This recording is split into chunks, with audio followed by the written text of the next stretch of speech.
Ass fucking. On brand. So yeah, I guess this is it. Hi Christina, thank you for watching all of these episodes and being so supportive. And to everyone else who's watched these videos, because I know, like Ray Sean has done so, and so you guys, we appreciate you guys in the background always watching us. And thank you to my lovely players for these past 2 years of telling this story with me. You guys are amazing, and I love you all very much. And thank you to Snicket, our amazing DM. Yes, thank you. Yes, most certainly. Absolutely. Why do every time she says I love you very much, I assume something bad's gonna happen to everybody. I just expect initiative count 20. I was just gonna say initiative count 20. So yeah. No. You feel an attack on your fields. Ha. All of a sudden, Balamon stands up.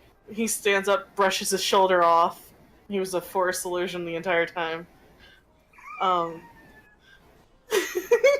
So, if we're good to go, then we'll start in. Let's do it. Alright. For the last time on The Fallen Returns, you all had taken a long, winding road leading you through the lands of Koskana as you at one time searched to find out who this fallen one was, and then to stop him by any means, and then rallying the peoples of this world to stop him. And so you raised an army, you came here to the land that should not be, and faced down Balamon, the fallen god, and stood resolutely in front of him and said, "No, we do not want you or your darkness upon this land anymore." And through great cost, you felled him. And together, as one, as you had through this entire journey, you, as the Dawn's Graces, put an end to this for once and for all. And that's where we're picking up, is you all beaten and battered but not broken. Any lingering bit of Balamon is gone. There is nothing, as he fell in upon himself, turned into a mote of light and supernovaed, but didn't... The light didn't hurt you as it expanded outward. It just flowed outward, sparkled, and disappeared. And you are left with yourselves and with the fallen form of Connor. Who has the carpet?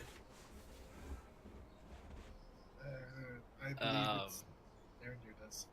Yeah, Arendir's kind of just on his knees, and he kind of takes the bag of holding off and just sort of holds it out in your general direction. I grab it from Arendir and I pull out the carpet and I lay it out next to Connor. Someone help me. I go over and I help. I help too. We have to get up and out. Right. Get him to safety. Not safety, but we have He's to not see. staying here. No. He will not stay here. We need to rally everyone else. Let them know what's happened, if they don't already.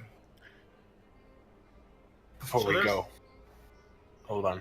I'm gonna cast Mass Cure Wounds and just top everybody off. I'm not gonna roll anything, but Yeah. Yeah. Your wounds knit and heal, and you feel even small bits of the fatigue you all have that's carried through the battle lift. But there's still that heaviness in your chest that you can't get rid of as you put Connor on the carpet, and you see on the ground, almost turned to slag, unrecognizable, is the Black Maul.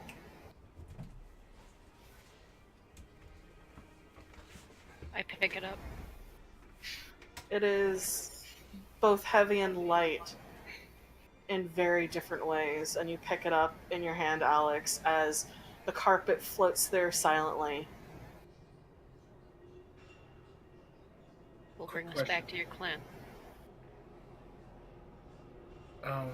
Balamon's body exploded into light, yes. What about Zamoria's body? Is that still there? Demorial's body disappeared into the seal in order to break it. Okay. Just double checking. It was completely consumed. Okay. Yeah, like Baelmon ate her energy up. Okay. Was just curious.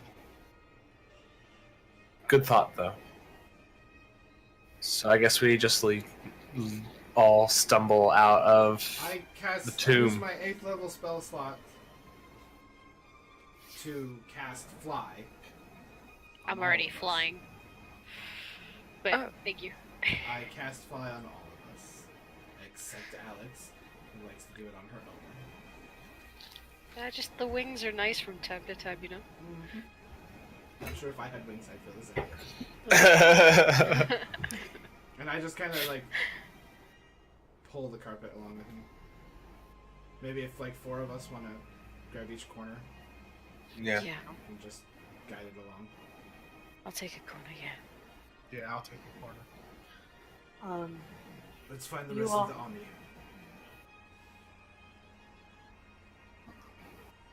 Go ahead, I'm sorry. No, you're good. You all take a corner like pallbearers, and you all float almost angelically through this temple. And the feeling here is different than it was before. The feeling is empty, hollow, as if whatever purpose this place had has been done, and it's gone. But there's this almost echo of a feeling. It tickles your mind as you all walk forward, trying to comprehend what just happened. There's memories of sunlit days with those you love, of summers spent in laughter, of evenings spent with good drink and good friends. And it's almost comforting, as if someone somewhere is trying to give you a moment's peace as you do this incredibly hard deed of walking back out of here. And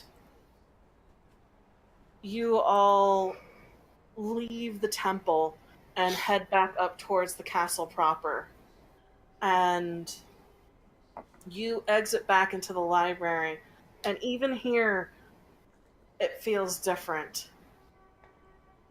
The castle seems vast and empty as you leave this place full of books, this repository of knowledge that's since been lost. And it feels hollow. And you go through the corridors, there are no guards, there's no one. There is silence here. At times deafening and sometimes welcoming. And you all finally get to the front doors, and as you push them open, you are greeted to a sea of faces. You see the beaten remains of your armies waiting, as if to see if there's one more fight to face, as if waiting to see if they would continue on where you left off, knowing that no matter what, they would carry on your fight, that they would end this once and for all, that they would make a claim that this is their world, this is their future, and they would not by any means give it up. And as soon as they see you all standing there, you are nearly deafened by the cheer that rings out around you.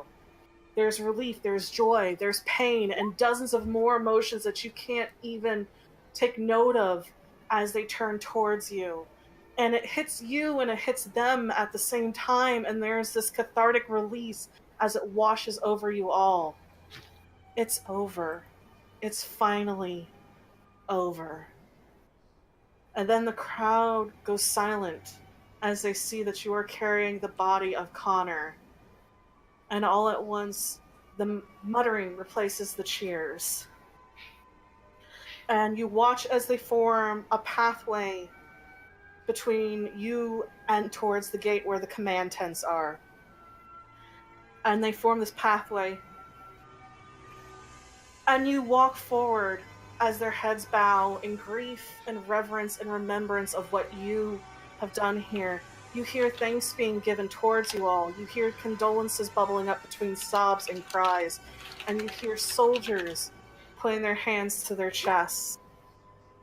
And you get to the broken gate and you hear it.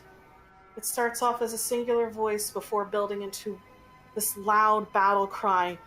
Multitude of voices joining as one. As you all have joined these people into one. Long live King Connor. Long live the Dawn's Graces. And you all continue to walk forward as these people stand in solemn tribute to you and what you have done here and to the King of Talren, as you all see that there are these people you have called to war. You see the Empress, her robes torn and bloodied. You see Fiorio looking far older than she ever has before. Zena there by her side, her eyes red with tears. You see the Prince of Shar seeing his armor shattered in places. You see Tyrannus, one eye, his face gaunt and sad. And you see Tess there by his side, ever the two standing there, the two pillars of Talren when Connor needed them the most. And you see Alice standing there next to the Empress. And they all sit there, and all at once, these leaders of this world bow their heads to you as you all come across them.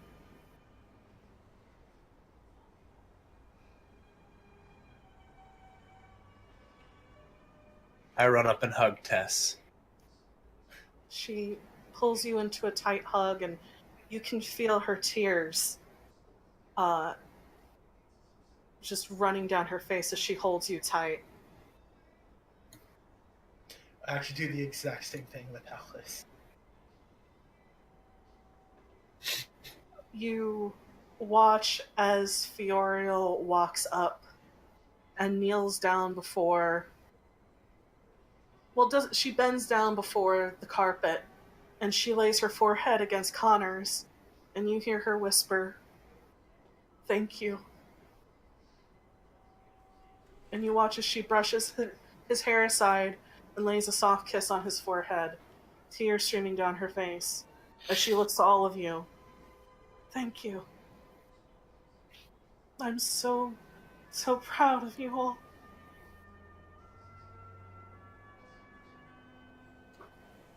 Thank you, Fiorio.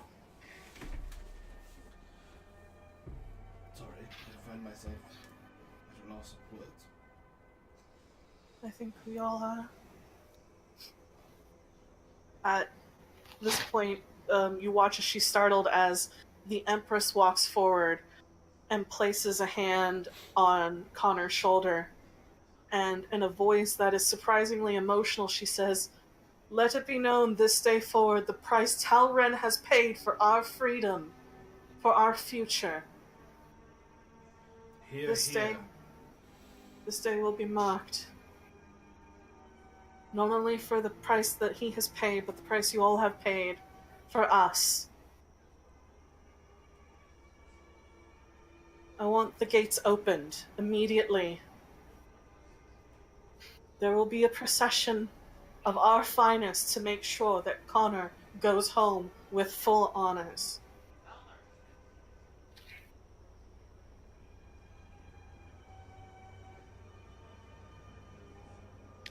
As befits him.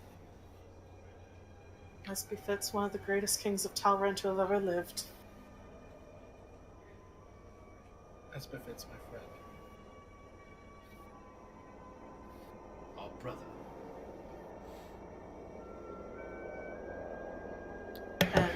And Or, kind of also like a grumpy uncle. you watch as tears form in Brennus's one good eye, and you hear him say, "Our brother."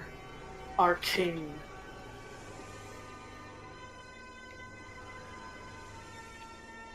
I slowly lay the black maul down next to Connor's body on the carpet.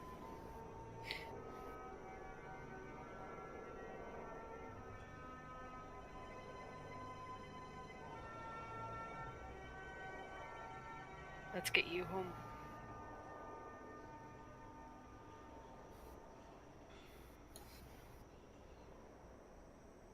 You watch as Fioriel is nervously picking at the hem of her robes. You've never quite seen her so out of sorts before, and she goes, "You all rest, you've earned it. And when you are ready, I will go with you to Telren to see this through."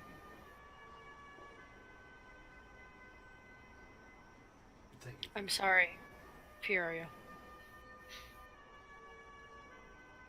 for your loss. I am as well. And I give her a hug if she lets me. Oh yeah, she pulls you in tight for a hug. And I am sorry for yours, Alex. I could really use a drink. Some Tom Bombadils sound right up the order. We've actually got some wine. One last bottle. For today. So mote it be.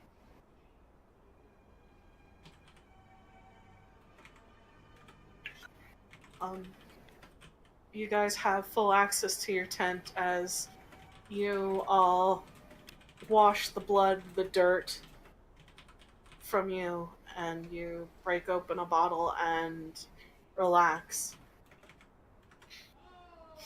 And you notice the professor doesn't leave Connor's side. But you all sort of settle down. Is there anything you guys want to do before the next morning or the next available time when you guys start to head out to Telren? Yeah.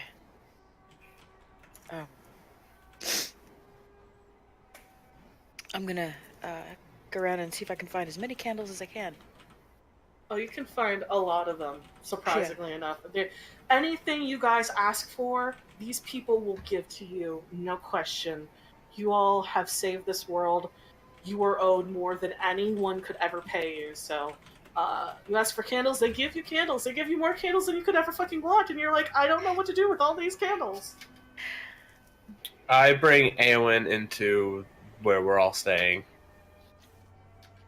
And just probably just go to sleep and with her next to me.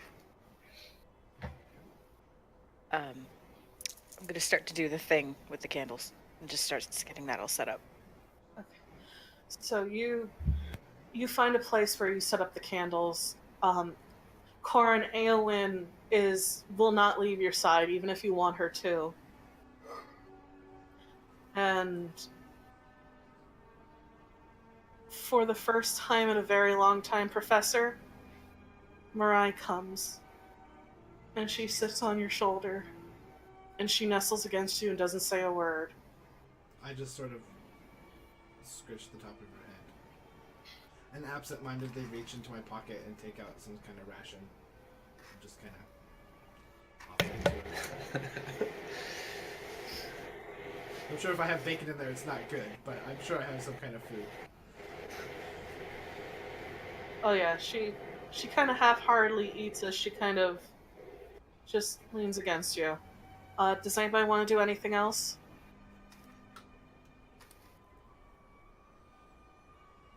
Then Jolie, if you want to do your vigil.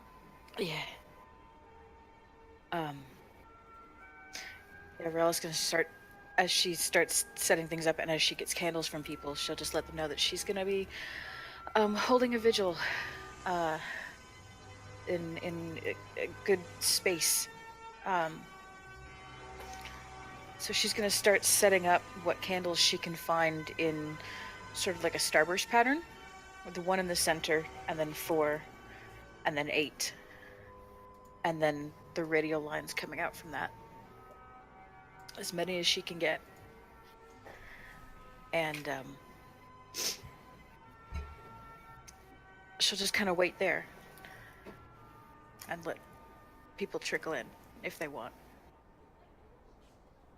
You know, and it's out in the open, so anybody who's welcome. Yeah, Alex comes.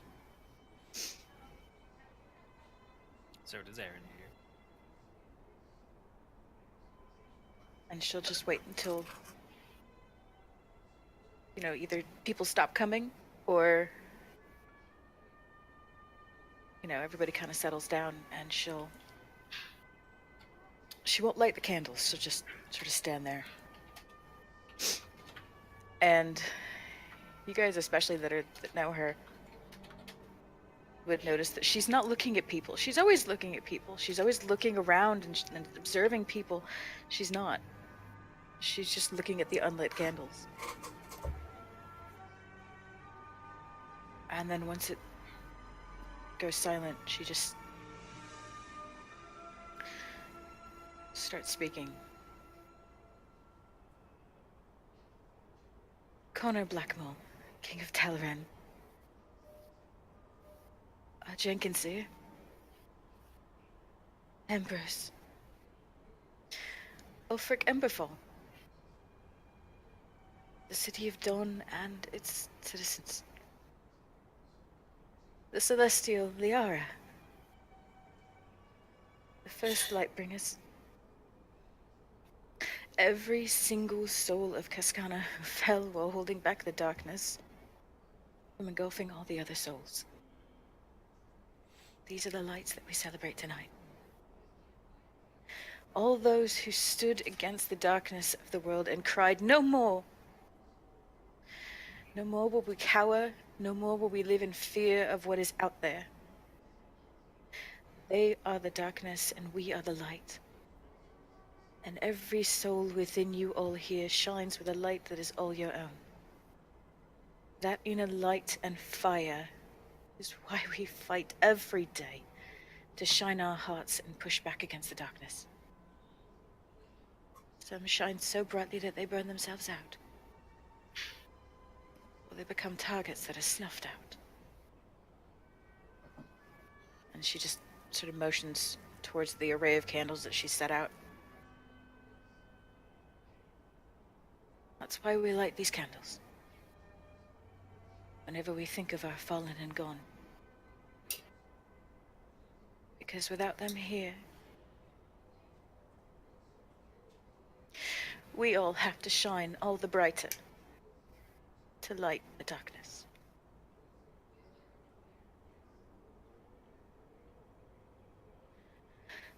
And she runs a finger on her ring and flicks her wrists. And it's something she doesn't do very often because people don't get that close up to her. Her hands explode in fire. And it lights the candles in the center. And starts lighting the ones that trail outwards. So they're all lit.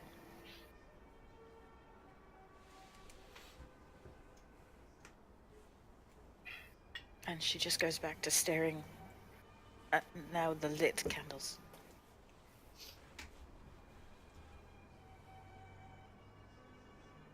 Put a hand on her shoulder. Thank you. She'll reach up. Thank you.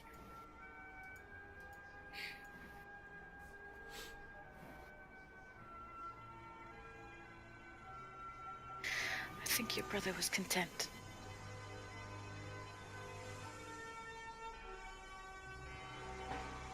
He's free.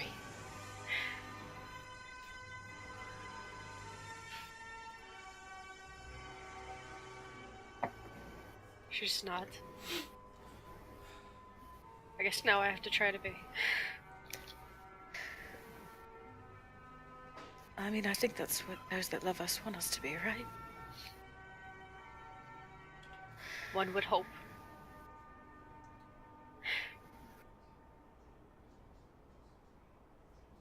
Thank you for standing with us. Of course. And she'll just hug. Yeah, she hugs back.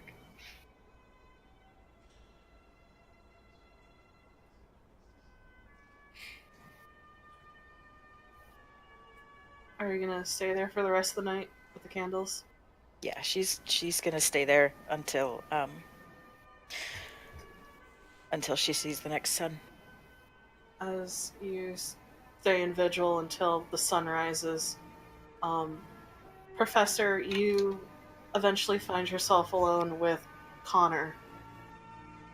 Though Mirai refuses to leave your side. I sort of look down at him. You know, I was never a God-believing person. I believe in science and magic. Until today. And I sometimes wonder if the greatest curse the gods ever gave anyone was elves. Because we live so long. We lose so many. And I'm tired of it. I never expect to outlive everyone. He reaches into his robes. I wrote this because I thought I was going to be where you are. I don't know why I'm going to read it. You can't hear me. But after what I saw tonight, maybe you can. Connor, we never saw eye to eye on anything except war. And if you had told me years ago that I would come to think of a Talrenian as my brother, I would have tried to dispel whatever mind affliction you had obviously been cursed with. But in time I saw we were more similar than I had ever expected. That is the power of fellowship. There's a bunch here about me being dead, but I swear that in what time I have left, I will work as hard as I can to change the old ways. And to usher in something different for us all. If the darkness brought us together, then the light can forge us a new path.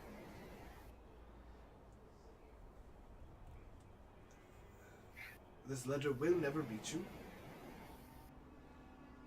I wrote it a few days ago. As I said, I never thought I would make it out. And a part of me feels guilty, because halfway through this battle, I changed my mind. I wanted to fight. I couldn't let go. I wanted more time. As much as I go on about time. Goodbye, my friend.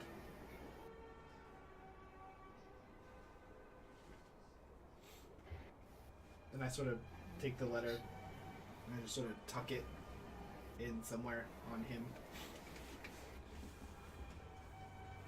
And then I scritch Mirai and still sit next to him, but go into my trance. Just You go into your trance. And as you sort of go into this twilight consciousness, you have this inexplicable feeling that someone has carried your words to Connor. And eventually, dawn comes. And you all are afforded time to rest as the rest of this band of warriors and mages and whatnot sort of form up until when you all are ready, they are ready to escort you on the long walk home.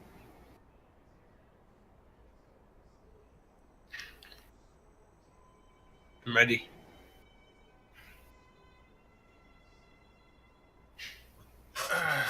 You have to give me 10 minutes. You gonna summon your goddamn horse? Of course I am. You summon Bucky, and for the first time in a very long time, he doesn't look like a normal horse. His usual fur almost has this platinum quality to it.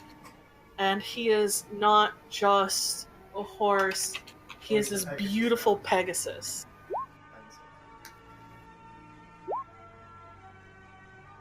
As you get on Bucky, you watch as everyone starts to form up, ready to escort you all to Talren.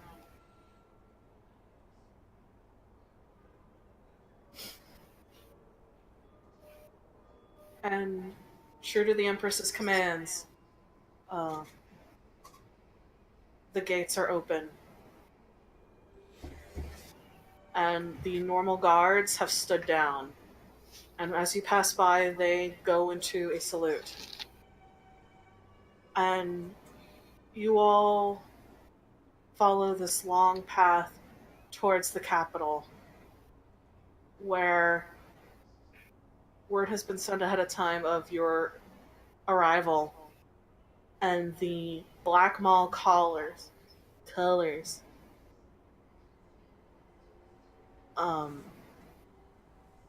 are put on full display as these streets are lined with people paying respects to their king, who has led Talren to such greatness that they have never seen before.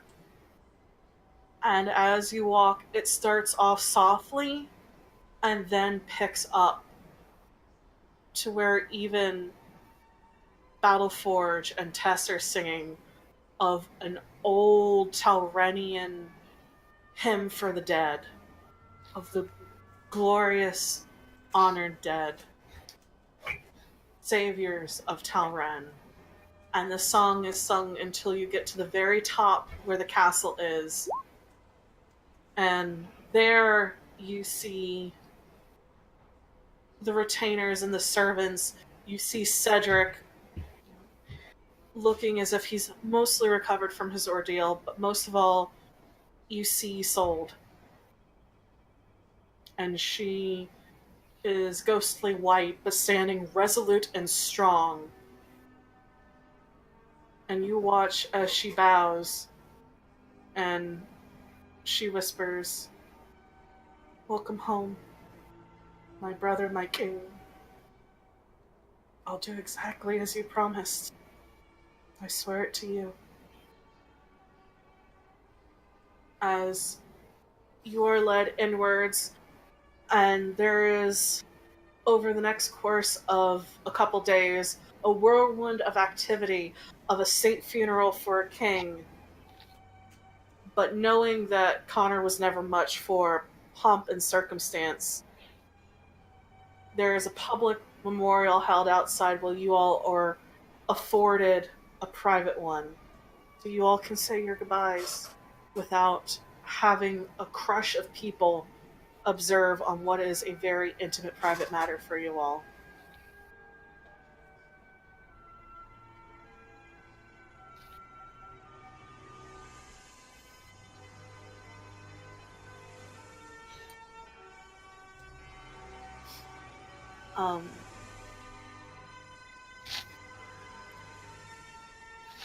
Did you guys want to say anything? Is he being buried, or what's the... What Isolde has said is there's going to be a memorial here in the capital of Bavone. But Isolde has fought tooth and nail and will literally kill anyone who disagrees with her. He's being buried next to his wife and child, as is proper. And people can meet her in the fucking pit over it. I don't think anybody would do that. They would be unwise.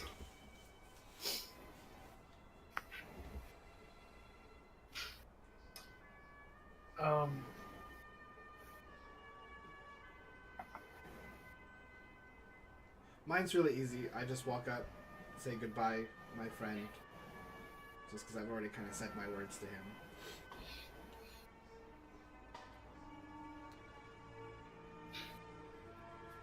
Arendir approaches and just puts his hand on the casket or whatever, tomb thing, whatever, wherever, however that's gonna work. I don't know. And just says that I'll see you again soon, friend. There's something that I still owe you. And he just pats it and comes and walks back. I go up to the casket. And I say, I swore myself to you. I swore that I would protect you. And in that last moment, I saw that look that you gave me. I know this is what you wanted, but I don't know if I can live with it. But you have my shield. Always. And then I take my sentinel shield and I put it in the casket over top of it and close it.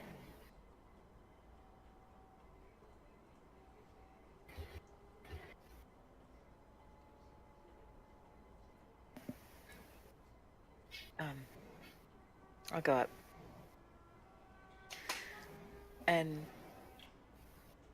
just kind of stand there for a moment and then tap my shield on my back that he made for me. You know this thing has saved my life. And I promised the last time that we would do this instead. And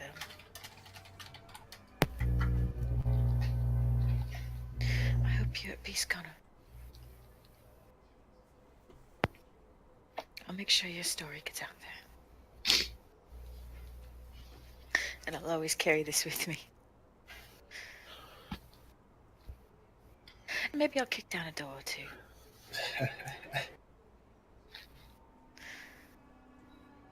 Rest, my friend. And she'll walk away. So I'll go ahead and Tamar's going to approach the coffin. He's going to pull out of his pocket a symbol of Serenray, which he has made in the last, as they were coming up. He's going to get in real close and say to Connor, I made a promise to you that I would let you go. It's been one of the hardest things I've ever done in my life, letting go of this. Well, I don't want you to be alone where you are, and I know you are where you need to be. But I want you to have this from me. And I'm going to place the symbol of Serenray onto his chest and wrap it around his hand. I'll walk away.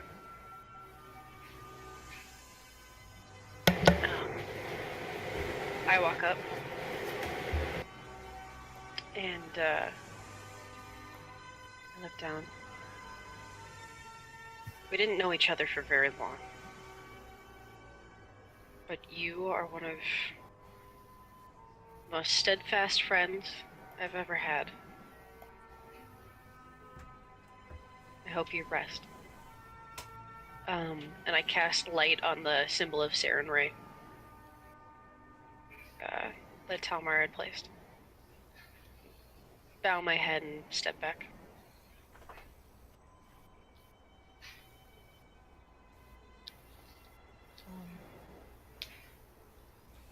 It glows beautiful and bright, and Isolde lets you know that she's going to give him a proper Talrenian funeral and not let these...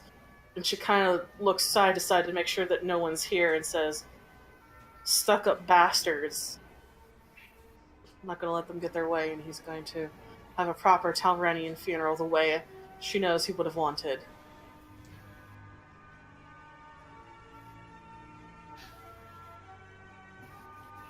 What you mean by getting horrendously drunk?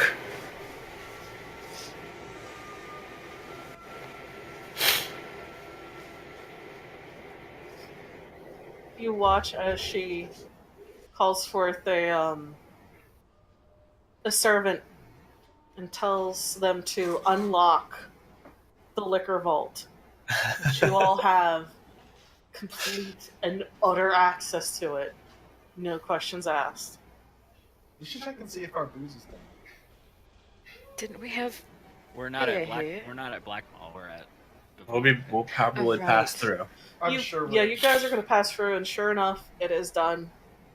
What We have to Kel's- definitely pour some out on Connor's grave. Yes, I agree with that. I was going to suggest that. If you...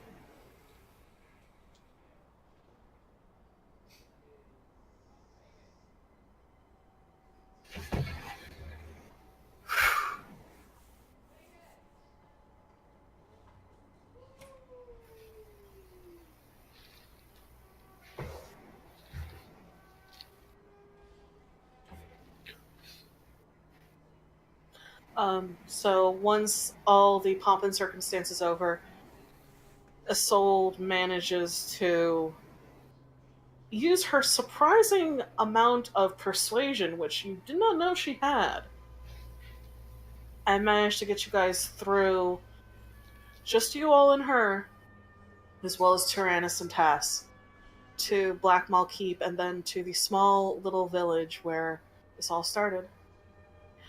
And she goes and gathers the wood, as does Tyrannus, for a funeral pyre for Connor.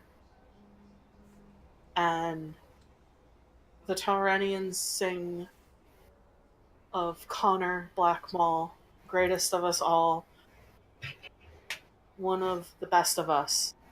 And you watch as his body is reduced to ash, and then interred with his wife and daughter, and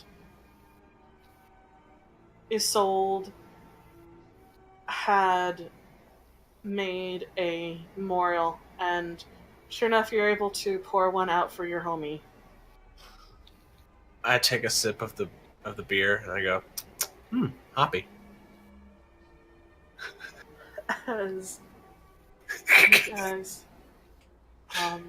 say farewell to one of your own. It was a stout, thank you. I didn't remember. Um, It was. There's hoppy stouts. at Not my stouts. Not my stouts. Those are all nice and malty. Alright, got it. at this point, if there's anything you guys want to do as a group, now's the time.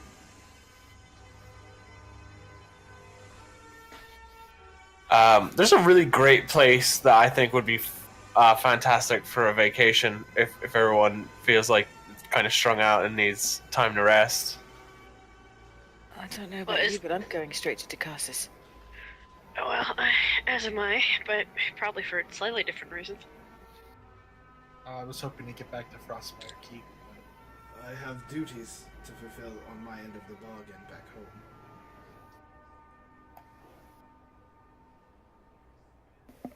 What do you have I- in mind, Corin?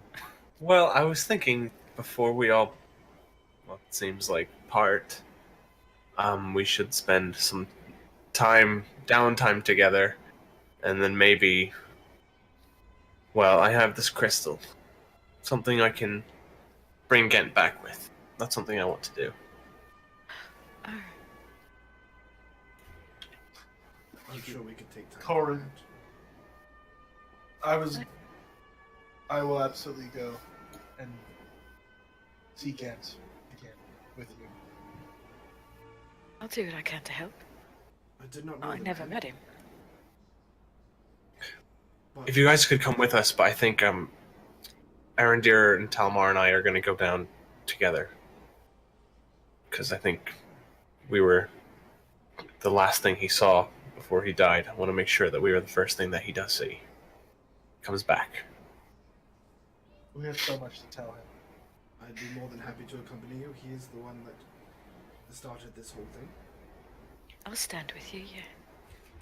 Always. We're not potting yet. Also, but before that, I really am saying we should go to Arborea, to Althea's garden, Ah. and just chill for a little while. It's really nice, you guys. It The is. water's so relaxing. It's where all the elvish gods are, Professor. It's beautiful. It's like a starry forest. It's really lovely. We need time to rest and to mourn together, like as a family. I'll get high with thought you you had all been talking about- once. Well, You've you been know talking what? about that Dukas's townhouse you had won.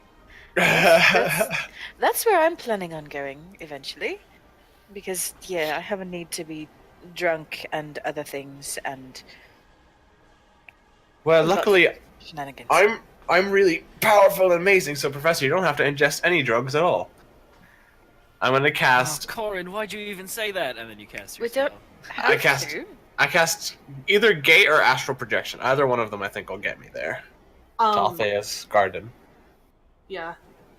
But I think astral projection will probably take all of us there, and then we'll like zip along a thread through the astral plane. Just and as then... you're casting, like, wait, what are you doing? And then. You guys all This is kind of like getting high. you guys end up in this beautiful place that is timeless. There is this beautiful crystal clear pond.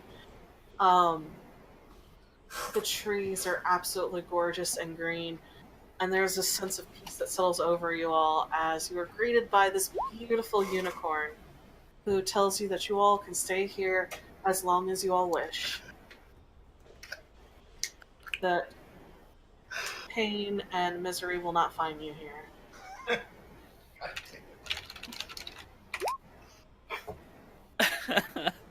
Oh yeah. I'm gonna add an epilogue to Arendir's epilogue where that. Yeah, Arendir. Like once we get there, just strips, full on strips. Yes. And just sinks into the glade, just like Yes. without a word to anything, no indication. Just does it, walks straight in, goes underwater. I brought Aowen and Tess with us as well, so we Alright. used gate and all ran through. Aowen looks like she is in heaven. She is an absolute delight over Althea. And you guys spend time here, and Althea tells you that while she is not as powerful as the gods, this is her domain here. And she can't make time stop, but she can make it pass extremely slow. One day on Haskana will be about 2 weeks here. Oh, it's like the hyperbolic time chain. I will spend 2 weeks with you all. Because I'm only going to spend 1 day from Cascana. At the end of that 2 weeks, I'll finally put my clothes back on. Take the beads out of your hair. I hold a small bag that Arendir gave me, and I say, thank you for these. Arendir just winks. But it's time to go spend some time with my family. No, totally understandable. I love you all. This has been something I did not expect that I would do. But it was nice. It's nice to not have to worry about time. For a time. But now I must uphold my end of my bargain. And have what little time I have left with my family. I hugged the professor. Are you going to be in Eleanor? I will be in Volundero. If you need me, you all know how to get in contact with me. I'm not crying, you're crying. I'm not crying, you're right. You are definitely crying. Shut up, no, I'm not. I just have something in both of my eyes. Go back to the pools then and wash your face. You're all Until the most annoying, most wonderful people I know. later then, Professor. Yes. And she's just going to give you a big hug. Okay, yes. You're Oh, do you think you were getting away without one of these? No. No, I was afraid of all of this. But the mushrooms are See you helping. later. Alex gives a good, sturdy handshake Alex. to you again.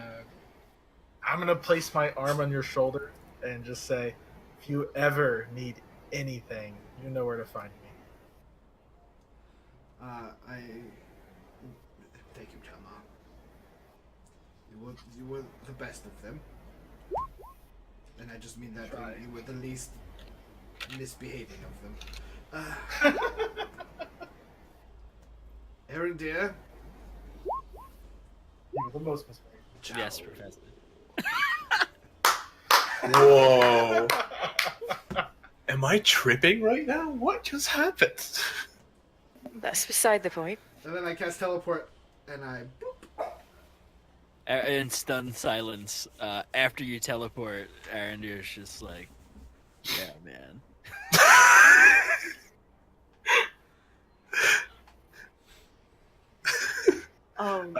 Snicker, could I talk to Althea, please? Of course. I just wanted to, like, walk away with her for a second, just kind of looking at the landscape stuff. So, I wanted to ask you about something. Of course, Corin. This is like a whole world, right? A whole nother place. Whole nother plane. And there are more like this, right? Many, many more. Sounds beautiful. I think I'd like to see some of it. You want to walk the plains? Oh shit. I do. I think you know someone who can help you with that. I do. Very well, as a matter of fact. I would think so.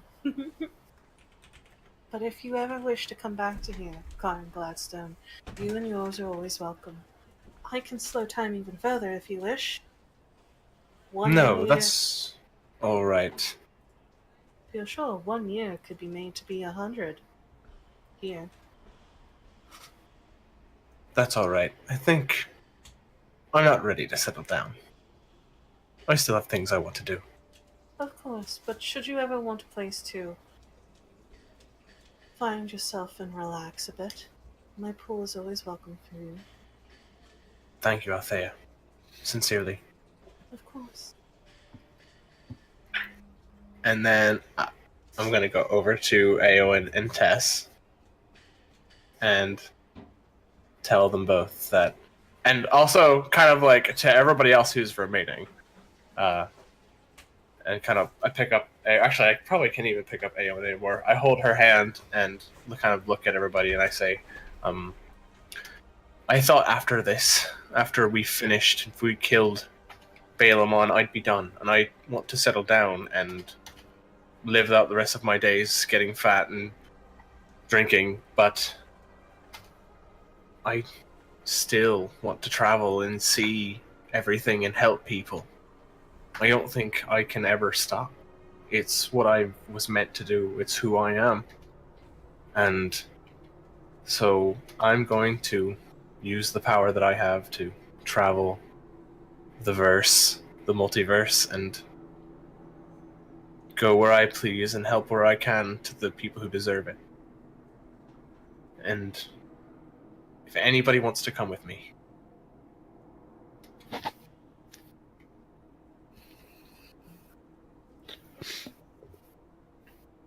I saw a lot of this world these last years. I don't know how long has this actually been in game. I don't even know.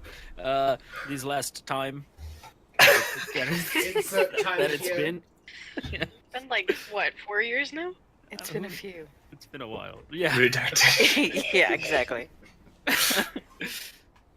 Time We is conquered a literally country, things happened. But I've always wanted to see as much as I can.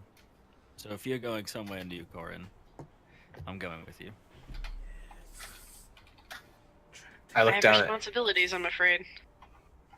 I know, I understand. I do. Um, It's okay, Rael. I know Okay. you have your sister, and I do, and I have. She's just gonna tap her book. I have this to finish. right. Corin, I'll meet you in the ruins. I have places I need to be. Tama, was that sound of some kind of cryptic divine code? Yeah, I don't know what that means. The ruins. Died. The ruins where Gent died. Oh, we're all gonna go there together before I leave, you guys. Damn. I thought you were meeting us there or something. No.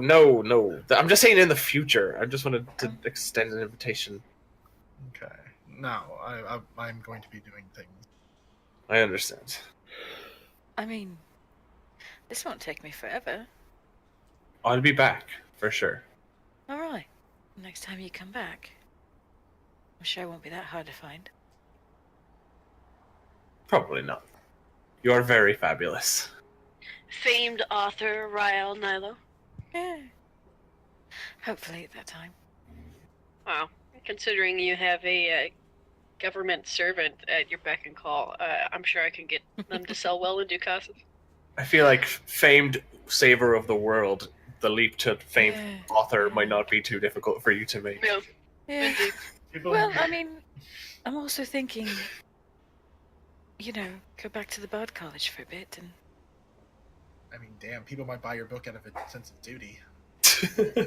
Oh, I hope not. I hope they actually enjoy it. Goodness. It becomes one of those books kids have to study in history classes. That's right. Oh.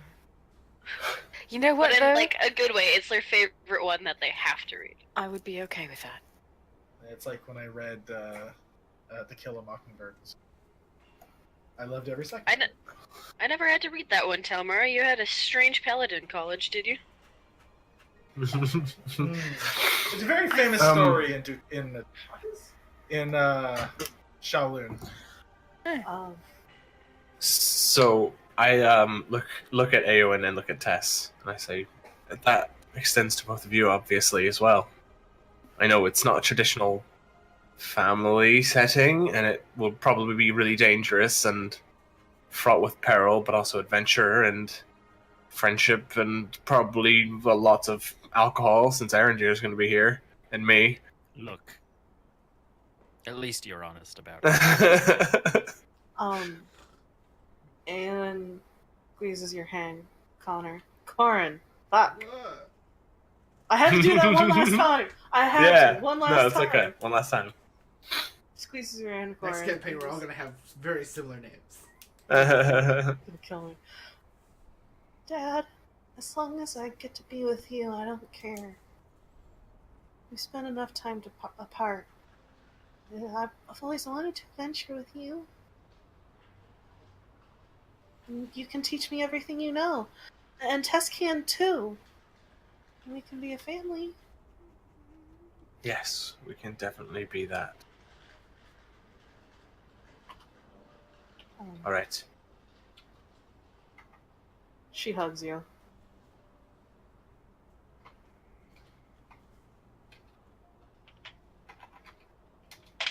And it's settled, I guess.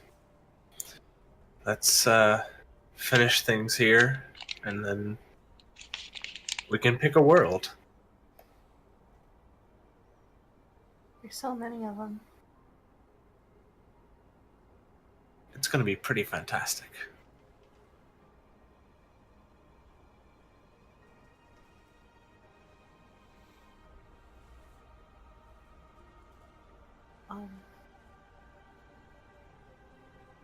So then, go ahead, Chris. Yeah, no, go ahead. That's all I was going to say. Yeah. So the next thing I would want to do is resurrecting Gent. So you contact Fioriel. Mm-hmm. And those who want to be there, you all manage to find the ruins. And especially for Corin, Arendir, and Talmar, this feels weird. It feels like an age has passed since you guys have been here.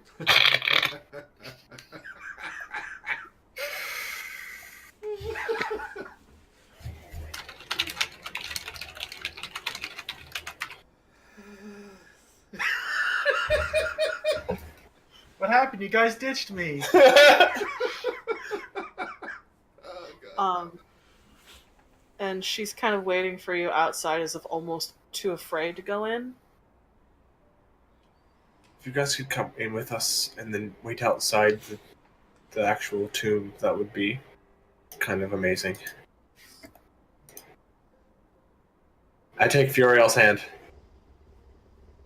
It's all right. I promise. I'll take her hand as well. I trust you all. Start walking down. You all trace the path you took before. Much, much stronger than you were. And you'll get to where the Moriel was sealed. And it is much like it was. Only there he is. I've been waiting for a very long time for you all.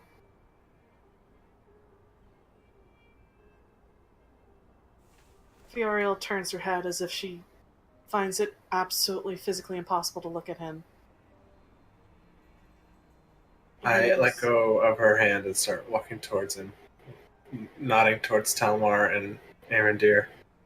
I follow. Yep.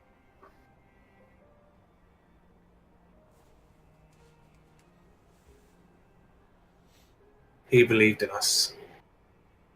Believed in we could do this. And he led us to be on the right path.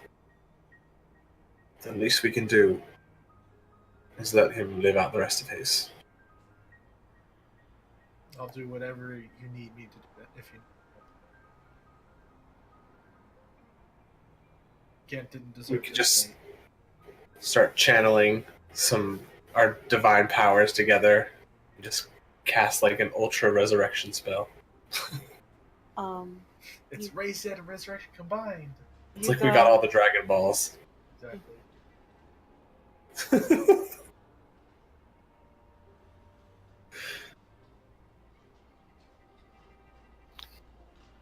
So you guys go and focus, and you start to channel your divine magics, and Arendir, you even feel this natural connection to natural magic sort of pluck at you as you all start to cast, and then you feel something unexpected as you start casting.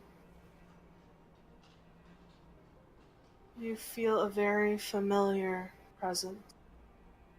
And you swear you feel Connor there helping you.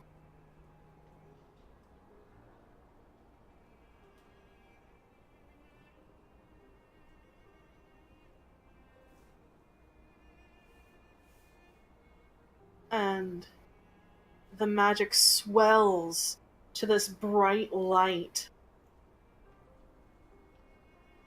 And it blinds you for a second, and as you blink back, your sight coming back into focus, you see Gent, fully flush of life, blinking, gasping, as he turns his head and looks at you all. And I hand him a flask. He laughs, and it is the most joyous sound you all have heard in quite some time. And his breath is raspy, but he says, "You all did it. I knew you could." And that's when you hear a sob, as from behind you, Fioriel has broken into tears. I'm going to grab him by the hand and pull him to his feet, and I'm going to whisper into his ear, "You sure know how to pick them." Go to him. And he turns to you all, and he pulls you guys into backslapping hugs. And Arendir, he whispers in your ear, "Do you still got it?" Not on me, but it's safe. Good man. I know you're a man of taste. He slaps your shoulder and he walks over to Fioriel. And there are tears in his eyes as he goes, "My silver lady." And they hug. And after what seems like forever, but yet not long at all, You watch as she pulls out this tiny little stone and puts it in her hand. She goes, I've been saving this for such an occasion. But I guess maybe just this once I can be selfish. Just this once. And she casts Wish. And you all see this flurry of magic, silver, bright, beautiful, surround her. And at once, nothing happens. But that's the point. Nothing happens. She is no longer Fioriel the Silver Dragon. She is just plain Lady Fioriel, his Silver Lady. She has chosen a mortal life to spend the rest of hers with the rest of his. And you watch as she sobs and pulls him into a hug, and he lifts her up and swings her around, and they laugh and cry and kiss. And you watch as she looks at you all, bursting into tears, crying, laughing, and she pulls you all into a hug. I'm not crying, you're crying. Oh my god, I am crying! How did you know? And she whispers, thank you. Thank you.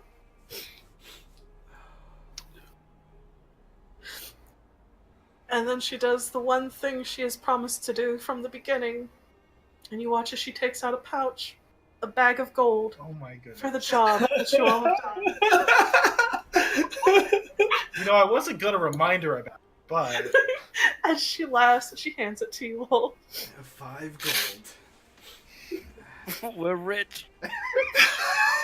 And she oh, just thank starts. God we have this gold line. She just laughs as she kind of pulls you all tighter into a hug. Those who are willing. Thank you. For him, for the world, for everything. I owe you more than I could ever repay. That's what we do. It is what you do.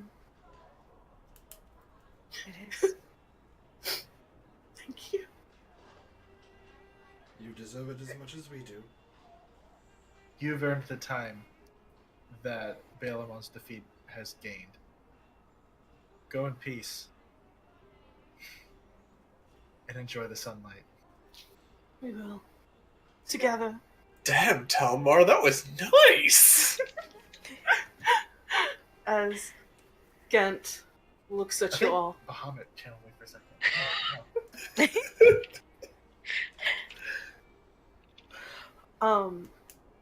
As Gent greets those of you he doesn't know and says hello to those he does. You all have brought Gent back to life, and you've come full circle. Yes, we have. And with that, you have righted the first wrong that was committed on your path. A life that was sacrificed so that you could continue on.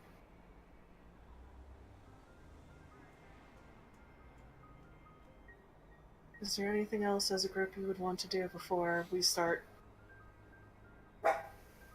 Say goodbye for now. You guys want to say goodbye?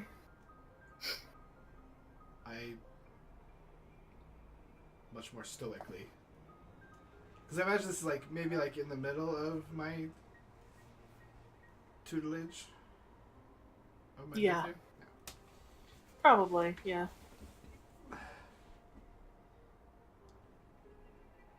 I say goodbye to each and every one of you, like Heartache, Erinder. Professor. It's always a pleasure.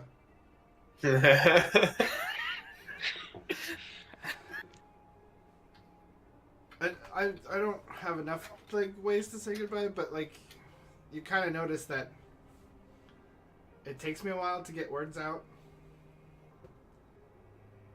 and I don't seem a little. I don't seem like my normal self. It seems like age kind of has caught up with me.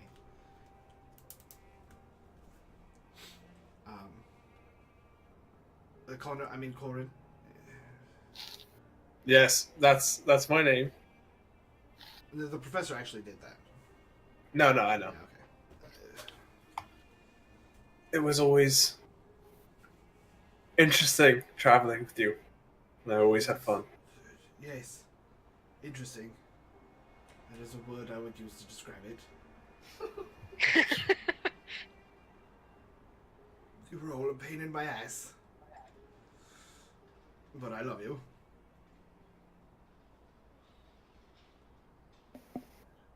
Of course, that's what family is. Yes. You are a better family than the family that I have. I say a bunch of goodbyes, but yeah, you definitely notice that I'm not my normal, like, sharp self. And then I say goodbye, and, like, it takes me a little minute to, like, I'm making the teleport, but I mess up a bunch of times, and I have to, and I'm just like, I remember this. I remember this. Do you want some help, Professor? Yeah. Do you remember the last little bit here? I don't remember it. I think so. I've seen you do this a bunch of times, so... Thank you. Isn't it this one and then there? Oh, right. Ugh. Thank you, Rhea. Of course. And then I... Take care, everyone. I hope to see you again. You too. And, Don't I'll see be a you when I'm stranger. through Eleonora. and I teleport away.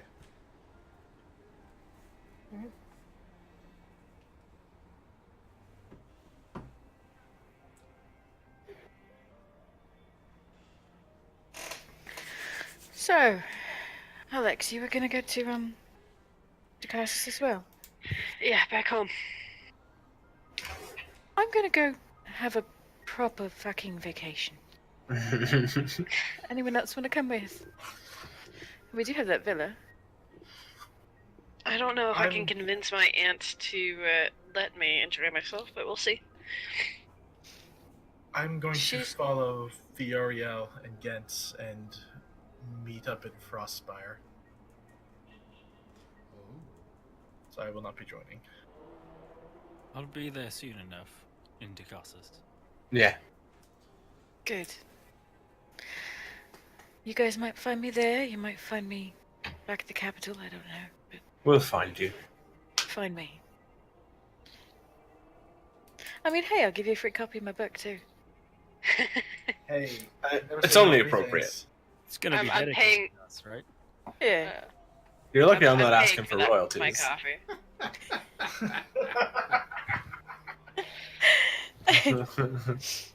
And like before we leave, Aaron dear, we're splitting up all that gold in the bag, right?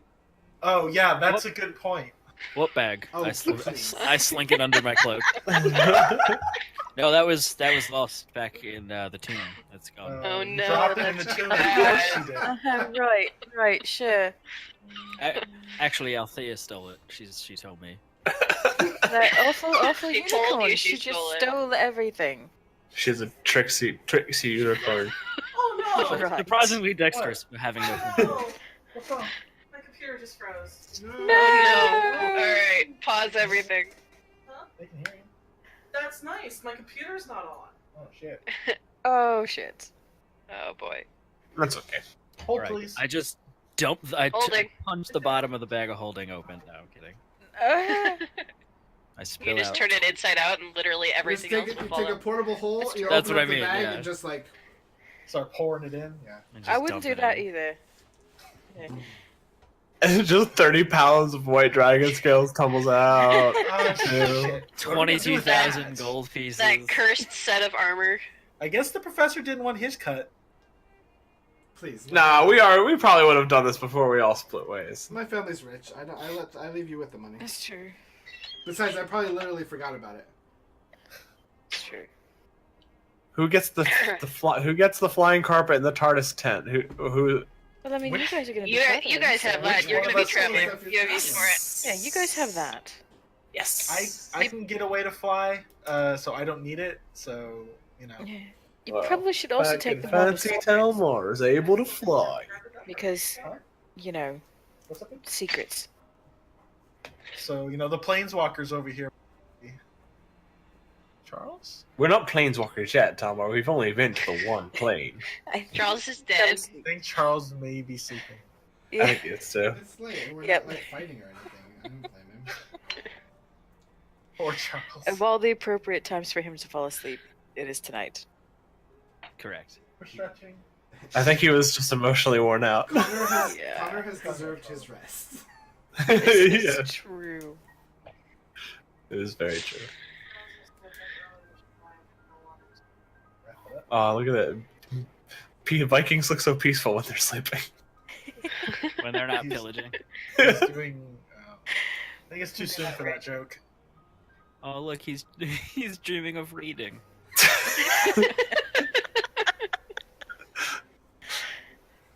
We are awful human beings. It's okay, he'll see this in the recording. It's fine.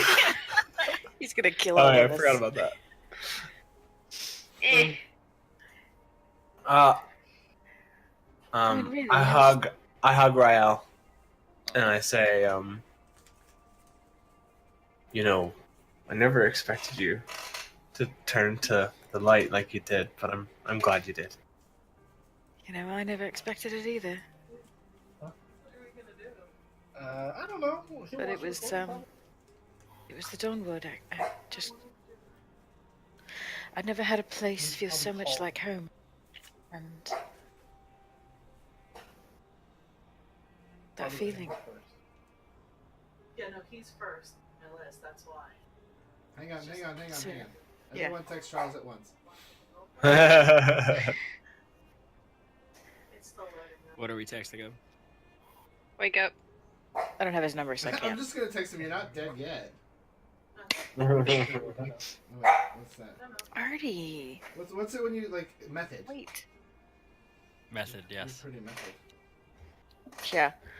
I admire your commitment to being in character. We got a regular Daniel Day-Lewis over here. No, Dusty's texting right now. Saying, I admire your devotion, your dedication to staying in character. He even has his phone on him. We don't know. Charles? If that even wakes him up. Charles, buddy. Charles, darling. No, he's out, yo. Yeah, he's so Yeah. He's in deep sleep, yeah. Arthur, chill out, buddy.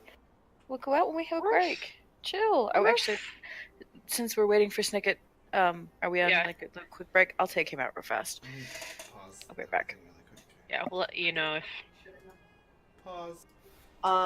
We can finish up the goodbyes, and then I can either quickly go through what's happened with the NPCs, or at least the most important ones, and then we can get into your guys' epilogues. Yes. That's fine. Yeah, that sounds good. You know, And Charles, if you need to bow out at any time. yeah. Oddly enough, like a 5-minute nap was all I needed. Rally! One of those power naps. Rally! It was a little more than 5 minutes, but not by much. Now we need our ranger. Aaron, dear. In character, I'm sure he's getting more booze. He just walks off from the goodbyes. I give Alex a hug, and I say, you know, we'll be back, and if you ever, you know, have a chance to get away from court and want to go for an adventure across the realms, you know, the invitation stands. We'll see what I can pull off. Thank you. Have fun.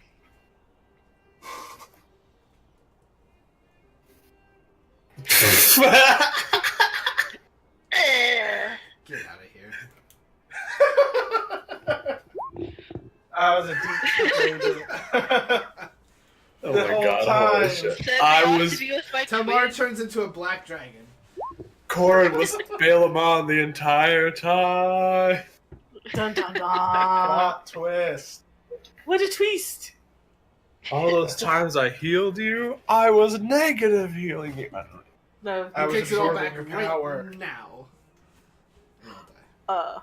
God, that would be really fucking shitty. Ooh, it gives me an idea. It gave me an idea too. I was like, ooh. Oh, excuse me. So. There. Hey, okay, here we go. Yay! Sorry. No, you're fine. You good? So you all say goodbye to each other. Anything else you guys want to tell each other before? Nope. Let's get these. Um, Let's see what happens to these NPCs. I hugged Talmar, Oh, and I tell him that you're my brother, and fucking, just do well and stuff. I shake my head and say, "Go with the light, Corin. Spread it wherever you go." That sounded dirty, but sure, I will. I agree. We're going on with that. Erendir, so Well, Fair enough. you're also- my door, no matter where I am, is always open to all of you all. Anytime.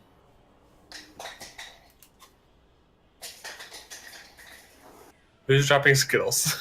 Man, I want Skittles. You all say goodbye to one another before going on your own ways, going on your own paths that you are now free to choose. And you know in your heart of hearts, should you ever need one another, you'll always be there. And paths diverge, and futures are forged.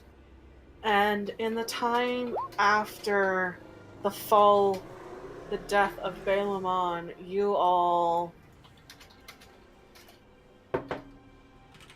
There are changes in this world. You have ushered in a new era, and it is formally known as the era of the New Dawn. And Fuck yeah. the gates between Talren and Toknel are kept open. And also, Talren is weirdly expanded into the Empire slightly. Nobody ever saw that coming. The Empress has a statue of you all erected in the heart of the capital. And she formally recognizes the deeds that Talren has done. And they are afforded a bigger place at the table than they ever have before, mostly in part because of what Connor did. Shar grows strong again under the new king, and instead of hoarding his wealth, he uses it to better not only his people but the rest of Kaskana. Ilanora and Talren, for the first time in memory, have peace. An actual peace. And trade is tentatively opened at the behest of the Valendarals and of the Black Maw. The Archmage Fioriel disappears from public life. She and Gent find some place to call home, and they spend the rest of their lives being happy and together. Perhaps one of the most surprising things of all is that the Empress flexing her might in a way that would normally be considered dangerous, but no one, after what happened, ever speaks a word. She has the Arcana recall their threat to the Archmage Bellantine Novalis. No longer is she referred to as the Abomination. She is allowed to leave her tower. And this is due in part mostly to the impassioned speeches of Corin and some of the other Dawn's Graces. While still very, very solitary, except for her constant companion in Ari, the maze that once hid the Obsidian Edge from visitors is turned into a garden to entertain those who would make the pilgrimage to her. And once a year, every year, on the anniversary of the Battle of Vianoth, on the anniversary of the fall of Bailamon, with a wave of her hand, Valentine creates a beautiful, gorgeous, prismatic bridge that spans her tower in Auckland and allows any and all to come and seek knowledge with her, and all the knowledge she has safeguarded for hundreds of centuries is made available.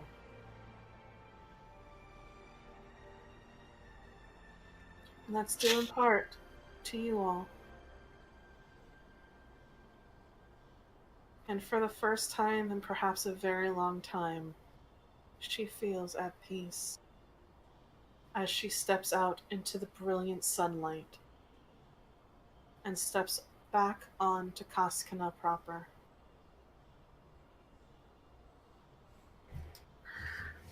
As the rest of the nation enters in a golden age, Persephone hits technological marvels that have never been seen before and expedites this age of new magical industry.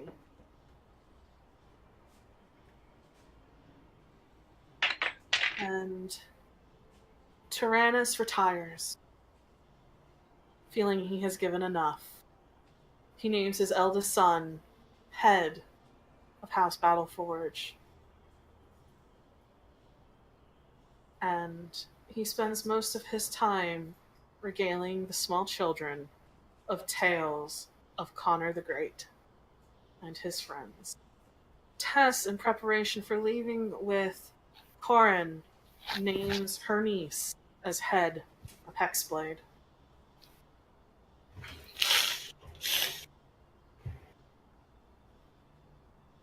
And with that, I think we'll start to go into the individual epilogues, starting with Connor. Oh boy, here we go. I love you guys. Oh, stick it. Initiative That count was- 20. Count 20. I could see Connor. And, Oh, Snicket, what is this song? It's Julia. You're welcome. Connor. Sorry, go ahead, Chris. No, go. You walk through fields of gold as the top of wheat tickles your hands as you feel a presence by your side. Before you in radiant splendor is Sarenrae, and she smiles softly, knowingly. I am so proud of you, my champion. You did so well.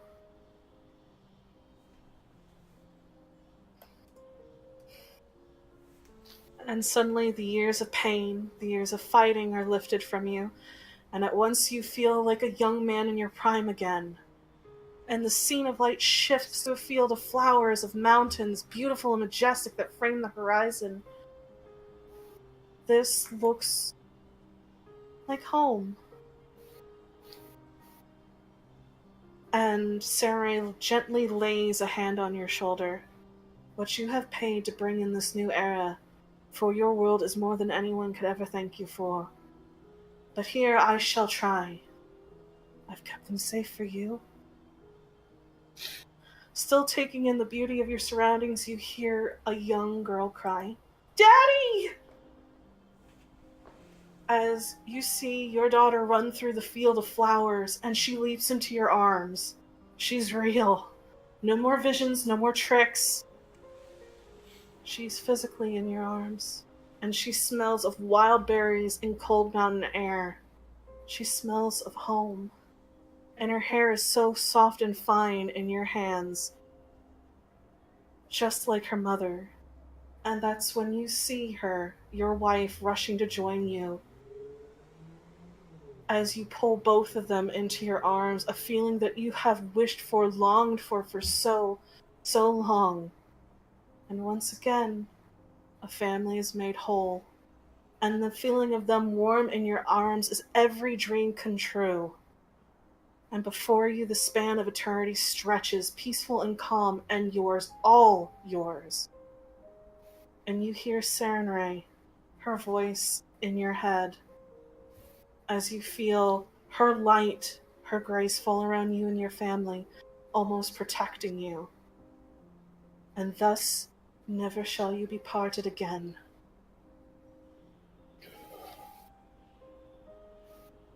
And you spend what feels like days, or years, or decades, or centuries, it doesn't matter. These endless sunlit days are yours and theirs together. And you are afforded all the time in the world together. And when you are ready, Serenray comes to you and offers you this. She will personally lead you to the halls of your ancestors, where you can spend every single day of the rest of eternity in revelry and joy. Or she could keep you here. The choice is yours. I have left my family for far too long. I stay here with them. And she nods. Then here you shall be. And should ever you wish to see the others when it is time, I will bring them to you. And you all stay together as a family for the rest of eternity, as sunlit days stretch out into beautiful forever.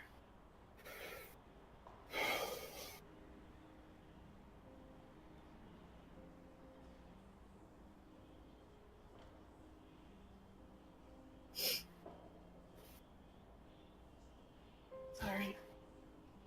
No. You're not allowed to be sorry this time. Nope. You can't say that word for the next 6 And stories.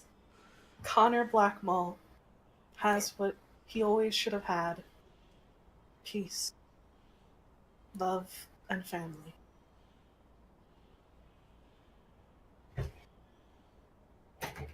Professor.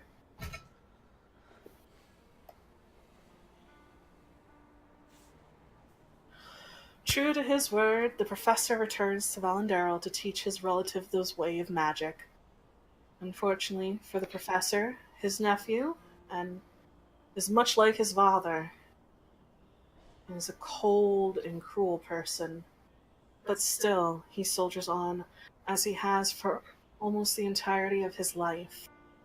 Meanwhile, Tiri and Allie travel, and under their guidance, statues of Connor and our Jenkinseer are built in front of the Greenbrier Collective, where they can stand as testament to two great people who gave their lives for this. And they visit Valentine as often as she visits them, sharing knowledge, tea, and stories. The professor also spends time being an advocate for a new way of dealing with diplomacy, trying to convince as many as he can that the old ways led to the near destruction of this world, and that something, everything, must change. And he works as hard as anyone to see that Talran and Valendarrel have a treaty as part of the deal the professor struck to train his nephew. And sure enough, a treaty is signed, and Isolde herself makes the promise of friendship between Talran and Valendarrel. During this time, the professor changes in ways that are disheartening. His memory goes. He's losing bits of himself here and there. And nearly a year to the day after he began his tutelage with his nephew, there is a terrible magical accident that claims his life and the life of his wife. And a funeral is held at the Greenbrier Collective, with Tiri presiding. She calls the rest of you all who are still here to her father's offices after the funeral, and begins to hand each of you a letter that her father has written in case of his death.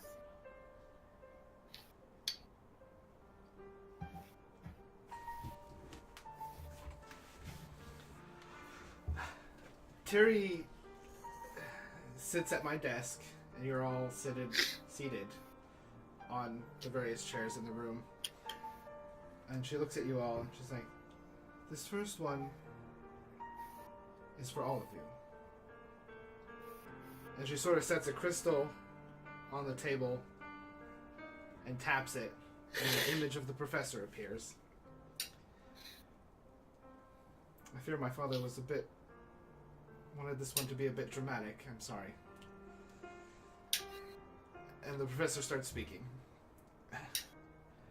To the Dawn's graces. We have rid this world of a great evil. We have been given the time to rest, to rejoice, to be ourselves once again.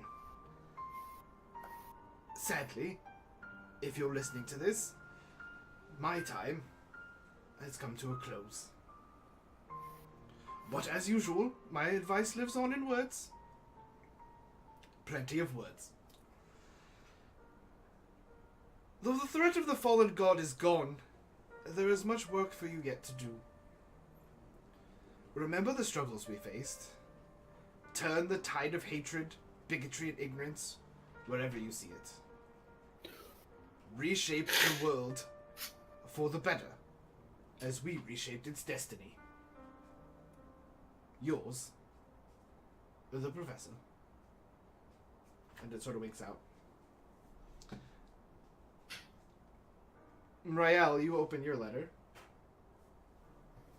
The professor's fancy scrawl.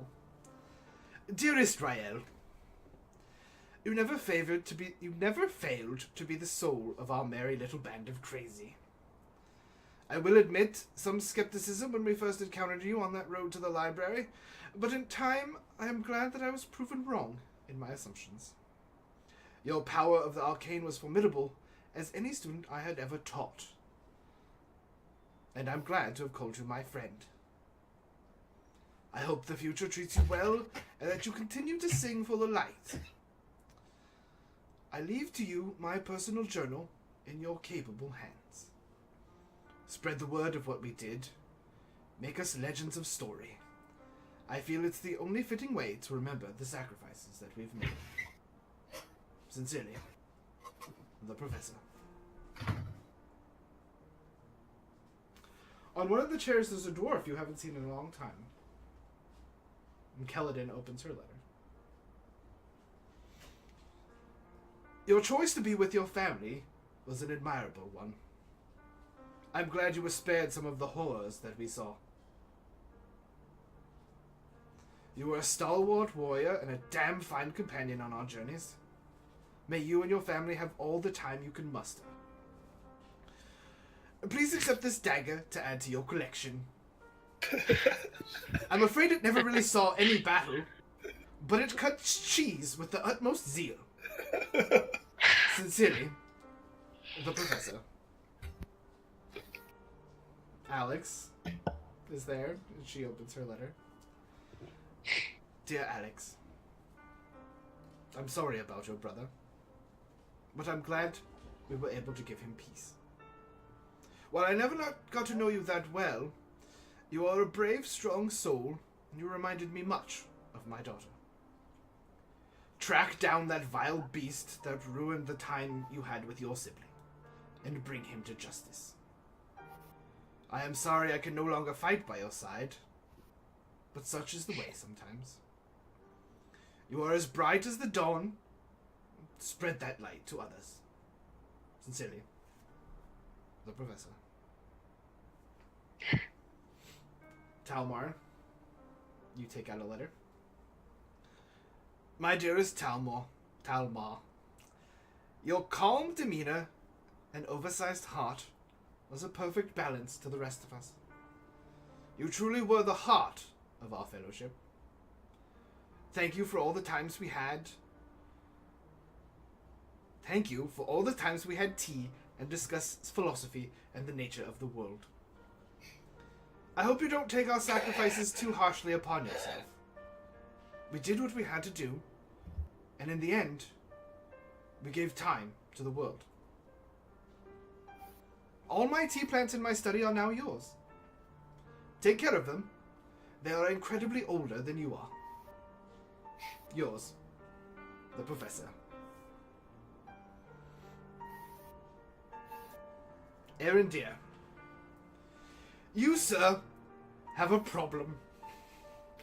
And I think you know what it is.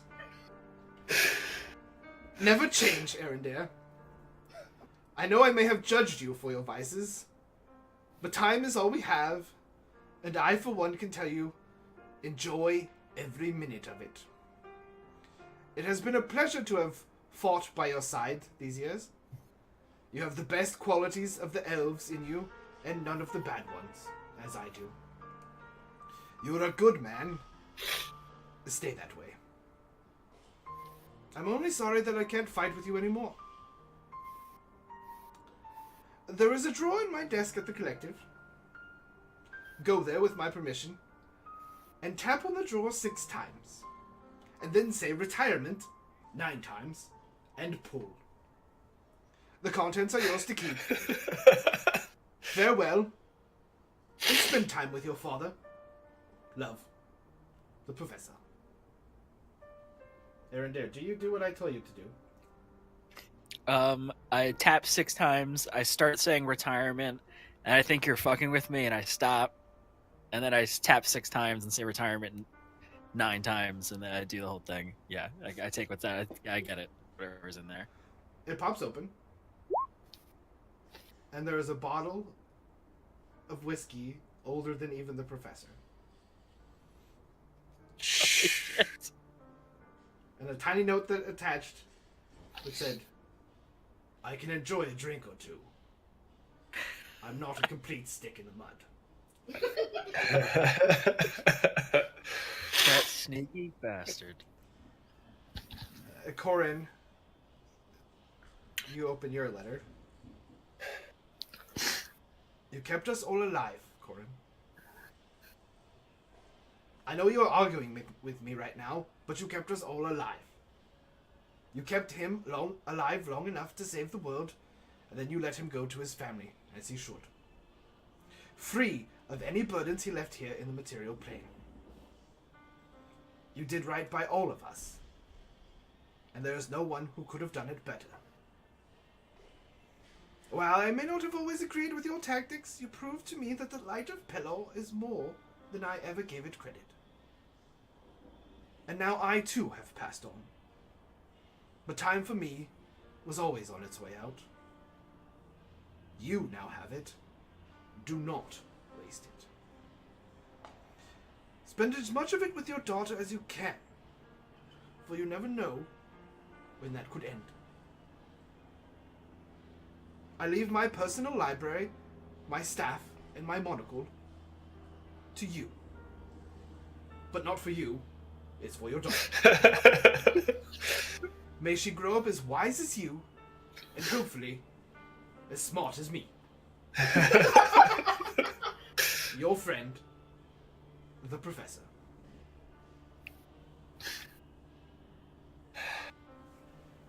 And Tiri kind of leaves the room and lets you have your time. And the collective throws a big old funeral and party for you. And that's it. And at the end of it, as you all start to head back onto your own paths, Tiri wishes you well and hopes you find the peace and joy after everything you've endured. It's what she knows her father would have wanted for you all. And she leaves with a final goodbye. And after that, you all never see Tiri again. Sometime later, after you'll have gone on your paths, upon a nearly abandoned dock there is a boat with a unicorn masthead. Upon the bow are 3 individuals. A tall, lean, muscular elf with long black hair. Another is a tall, slender woman with auburn hair that stirs in the breeze. And a young woman with emerald green eyes and auburn hair. Now, Turi, lash the sail like this. Yes, Father, I know what I'm doing. You know, I used to sail when I was younger. I guess I am younger now. Right. Yeah. So you two did what you were supposed to. You have the maps. Yes. We have all of the maps. We have everything all ready to go for. You motherfucker.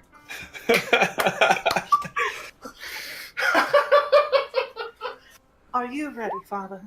Oh, I've more than ready. Allie, dear, join me on the bow. Of course. And she follows you as Tiri finishes everything up, muttering to herself about goddamn knots. Are you ready for adventure, my dear? With you? Always. It'd be interesting to see what the rest of this world has to offer. Agreed. To see different lands, to know things that no one on Koskana has ever known. It's Yes, gonna be one grand adventure. I think so. And you know what? What? We have all the time in the world.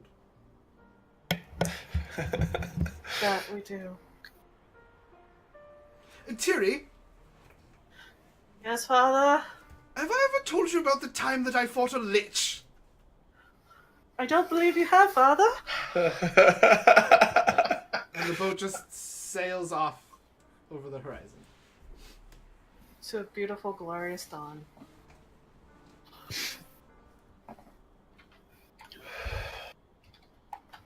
Talmar. Ooh. Talmar, you eventually, after sort of finding your way, you get back to Frostspire with Alice. And after some time of finding your feet back in this new world that you all have created, you make a decision and you settle down, and Tamar and Alice eventually marry. A spectacle that is attended and celebrated by many, especially in the Empire. And while Alice becomes the Lady of Frostspire and head of House Valara, Talmar continues his work as a paladin. However, in a decidedly different way than he had done before. Soon enough, ground is broken, and what begins is the foundations of a grand monastery to Bahamut at Frostspire Keep. Nice. And as you start to put down the cornerstones, a seemingly halfling girl shows up, complaining about a pickle jar. Be opened. And Ari rejoins you as a childhood friend, and together you build this beautiful monastery. And it is considered to be one of the greatest in all of Koskana. And in thanks for everything that Talmar has done, not only for this world but for the faithful, the Order of Paladins for Bahamut awards Talmar the highest of commendations and sets him up as the head of the Grand Monastery, where he teaches the newest generation of paladins and clerics about the Platinum Dragon and his light. Talmar, with his wife, have several children, all of which are promptly spoiled by Auntie Ari. And though he travels less and less often, his impact only grows, though he still makes time for several trips to the nearby Dawnwood to keep an eye on it, mostly as a promise to Corin. And once a year, he visits Telren to pay homage to Connor. And finally, the day comes where Talmar sets down his armor for good. And while there is worry for a moment, all he has to do is see the look upon the faces of his charges and of his children, and he knows the world is in safe hands. He eventually passes his moonlight blade to his eldest daughter with a vow to always walk in platinum light. And she does, as do all who hear Talmar's words and learns from his lessons. To always have heart, to be a light in the darkness, and to be a shield for the innocent. And it is said that when the light hits Talmar just right while he's in prayer at the Grand Monastery, you can see a pair of platinum wings upon his back.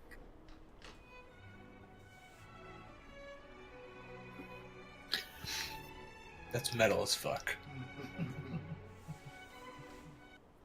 Platinum metal, to be specific. Corin.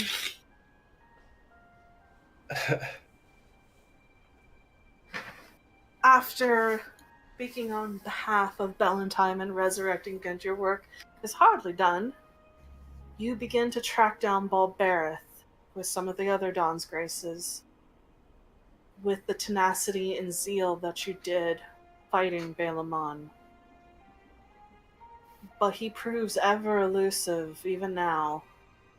And while you don't find any trace of him, you do learn lots of valuable information about him, such as that he is much more than just a simple demon, that he is a being of the Shadowfell and the Abyss, and you leave what knowledge you have gained in the capable hands of Bell and Brennus and others, as you've decided you've done enough here, and you're ready to start traveling again, though not alone. You gather Tess and Eowyn and Arendir and any who wish to join you as you start to travel the plains. You guys went out of order with Arboreus. What? Althea always welcomes you to her pool. More than happy to see you. Stopping time when she can to give you as much time as you need to relax. And through the traveling, you watch Eowyn grow. She's taught the art of the blade song from Tess. She learns from the books the professor has, and through your knowledge, your wisdom, she grows stronger, learning how to heal. And you also see the weight of office is lifted from Tess, and the hard-fought war and battle is washed away from Corin. Here, there is nothing but peace and love as you all travel. From plane to plane, adventure to adventure, you fight evil and bring the light. Eventually, Eowyn becomes a woman in her own right, and goes to bid you farewell as she walks upon her own path, holding you tight and telling you how proud she is of you, Corin. That's supposed to be my line.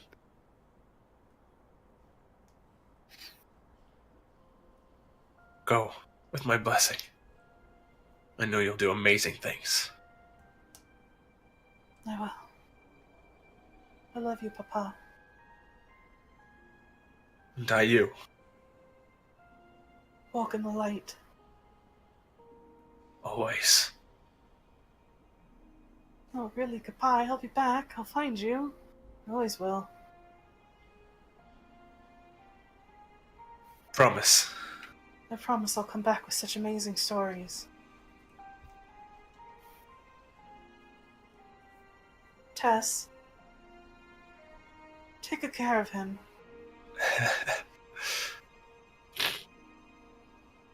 She holds you close. And with that, Eowyn leaves. And goes on her own adventures.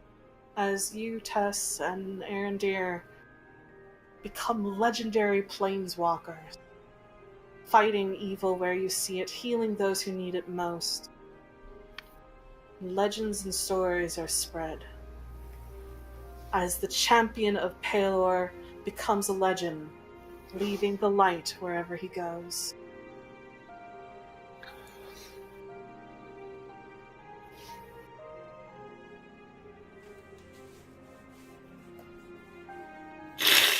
Arendir.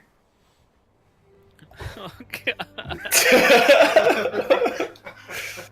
As man, all is it. as soon as you are able, Arendir, you return to Shalloon, and you are hailed as a hero. King Elishor declares you to be one of the greatest rangers Shalloon has ever had, and you are given a place of honor. You find your mother and your father both overcome with pride and joy, and you are offered all the time you need to spend together, getting to know what it's like to be a family. It's tough and wonderful, hard and amazing all at once. And being able to finally experience it, there are no words. Afterwards, you retrieve the bottle of wine Gent gave you oh so long ago, and you set out on one journey to have a drink with each of the other Dawn's Graces, a toast to what you have achieved, the paths you have walked, and the peace you've helped usher into this world. It's a feeling as good as the vintage of this wine, and well worth the wait. When the time comes, Arendir, you make the trip back to Geist. The forest knows you and lets you through with ease, and almost seemingly ushers you to the heart of the forest, where the Guardian waits. And you return the bow back to him. And the Guardian promises that he will take good care of your bow, for it no longer belongs to him, but it will be here should anyone have a need.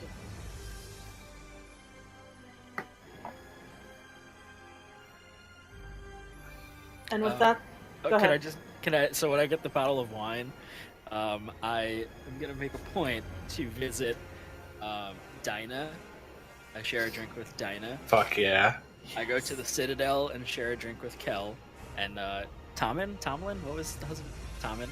I go to Frostspire with Alice and Talmar. I go to Blackwall Keep and share a drink with Connor's memorial and tell his wife the story, or tell her memorial the story of what happened. I go to Islanora and share a quiet drink with the professor, who Arendir recognizes things are slipping. He goes to Ducasis and finds Rael and Alex, and we share the drink. And then he goes back to Corin. He goes to Corin to the Dawnwood, and when we finish the bottle, we decide to planeswalk. Fuck yeah. Yes. Oh, that reminds me. I was gonna say that gives Corin time to spend with Gamble too. Yeah, it would take a while. Yeah, no, totally. Oh, Gamble is more than happy to have you back, Corin, and he promises he'll take care of the Dawnwood, and you need to take care of yourself, goddammit. Fairly forgiven. He knows not what he does. I forgot. Dinah renames Shepherd's Respite. What is it named now? The Dawn's Respite. Oh. Oh, that's amazing. And I thought you were gonna make some kind of pun out of the Dawn's Graces, and I was like really waiting for it. No, and she will not let anybody sit at your table, just in case. Aww. So, Arendir, you are inducted into the Wayfarers. You are made a full member. And Geist, the Guardian tells you, will always be there if you need it. But you don't need to stay. In fact, you can travel and do the work of protecting the innocent and keeping the planes safe. And he thinks you know exactly how you planned on doing that. I promise him that I'll make the Wayfarer an interplanar organization. Of that he has no doubt. And after your tour to Ghent... Oh, can Aaron... Tour to Ghent? On my tour to Ghent, I will attempt to find Fiorel and Ghent. He doesn't... I guess Arendir wouldn't know they've disappeared, so he tries to find them to whatever degree of success you determine. You find Zinna instead. Yes, she does. She has taken over her mother's old lair. And she's more than happy to have a drink with you and tells you that if it matters, darling, Mother and my stepfather are doing just fine. I'm glad to hear it. As you meet up with Corin, Aelin, and Tess, and you embark on this new path, one of adventure as you walk the plains, playing evil and taking the beauty of creation.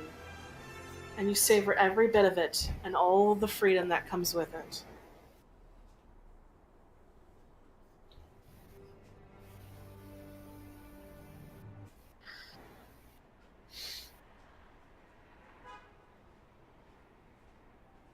Killadin.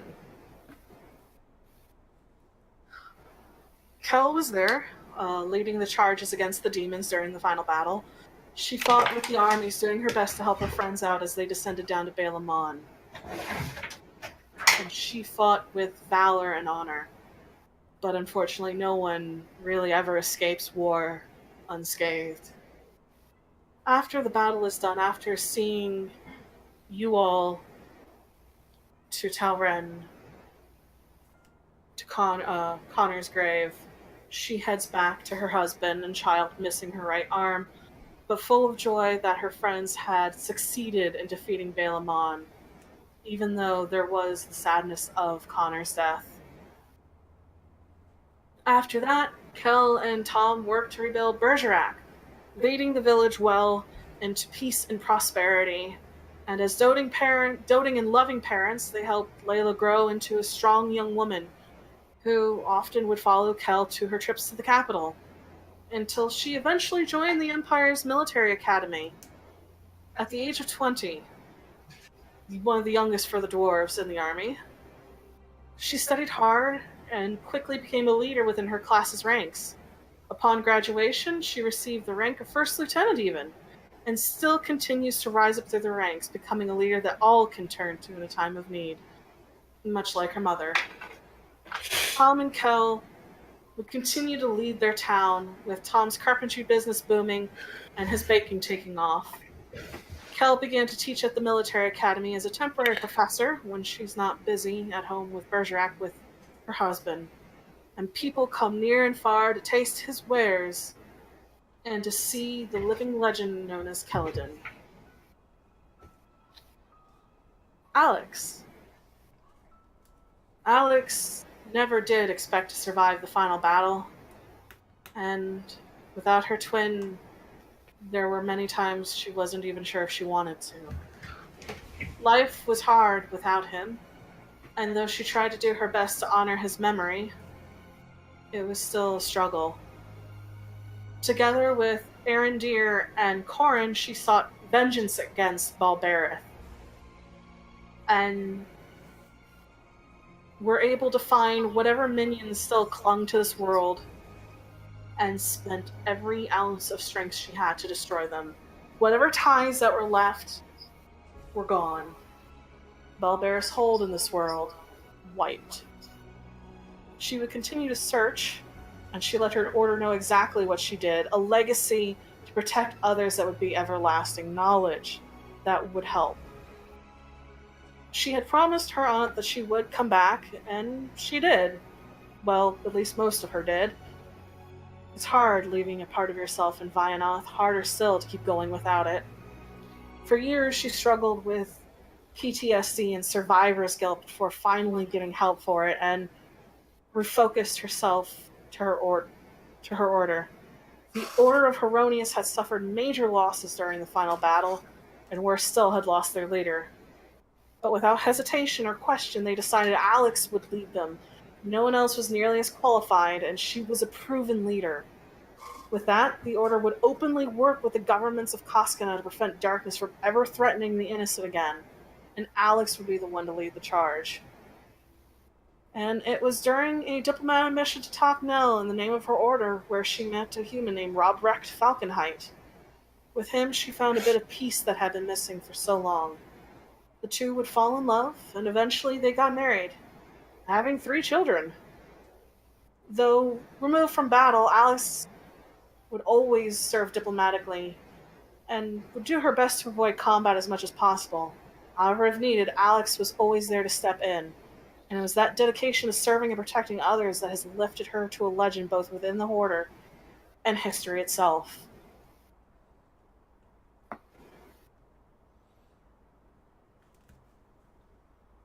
Rael.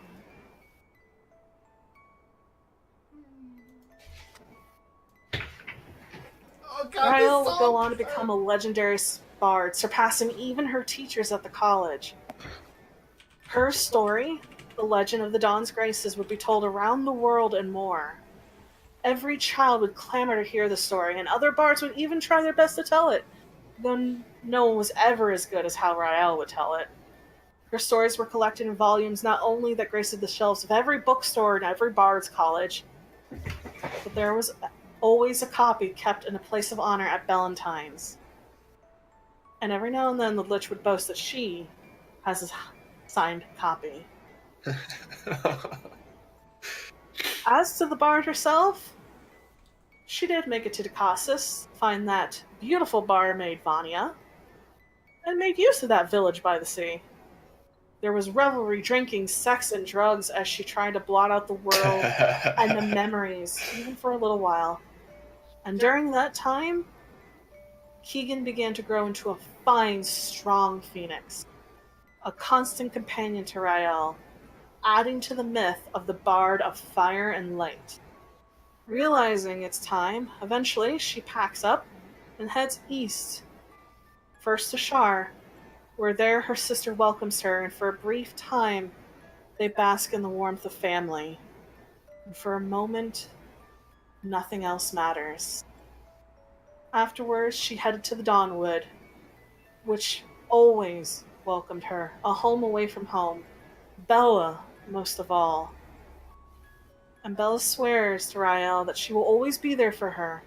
Her heart and her home are always Rael's. Always. Rael spends time praying to Pelor, and Pelor hears her, giving her light and warmth that she needs to heal from the winding path that led her to where she is now. And while she's there, she collects stories, taking down names and lives that should not and will not be forgotten. Wherever she goes, she carries the stories, writing them down to keep safe. She does go back to the Guardian, get his story, the Lightbringer's story, so they can finally be told.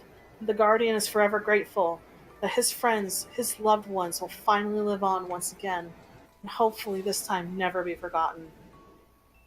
Eventually, Rael heads back to her college, where they are more than happy to give her whatever she asks for, a place to write her stories, and a chance to tell it. There, they're kept safe and sound, and better yet told, and through it all Rael teaches the new bards about the light they carry out into the world, and the stories they all will share. And after it's said and done, she too walks on her own path to new adventures, new stories, new people, and finding love who will always accept her for all that she is and more. A whole new generation of bards grows up, not only hearing her tell the tale, but hearing the tale about her. It's novel and wonderful, and after so much strife and pain, knowing there's a little more light in this world is worth it. Knowing the story of her and her friends will be forever told. A story of light and love and strength in the face of darkness.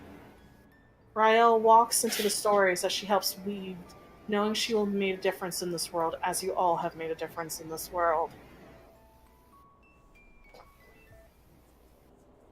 But there is one more story that needs to be told.